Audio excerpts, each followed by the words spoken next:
wondered what you thought might happen to Cleveland Park, or what could happen to Cleveland Park with the upplumbing of our zoning. And do you see in your crystal ball significant changes immediately, in the medium term, in the long term, or do you see that the historic preservation language that was retained in the comprehensive plan amendments will help manage the change and help manage growth and help manage moving forward into the future? And perhaps I'm asking more than I have a right to, but you're the No, it's a expert.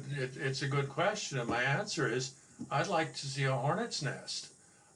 There are enough residents of Cleveland Park who I think can make their voices heard to elected officials of the city as to the absolute foolishness of this kind of thing, whether it's in their neighborhood or anybody else's neighborhood. It destabilizes property values. It destabilizes the population. It will be the source for eternal conflict, case by case, a lot of trench warfare, and it's an unthinkably stupid um, plan. So I would hope lots of Cleveland Park residents would start to get very, very active. This is what happened in Princeton. Somebody comes along with some grand design which upsets the apple cart, and people come out of the woodwork.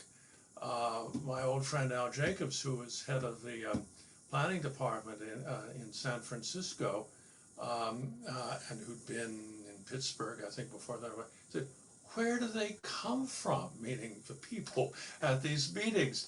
I'm proposing downzoning, and they're ready to crucify me because it isn't enough. Where do they come from? I've never experienced anything like that. A good city doesn't stay good by default, and never has, never will. There may be some grace periods, but by and large, it doesn't. So I hope that lots of people make the time, take the time, and get very, very vocal with the elected powers that be.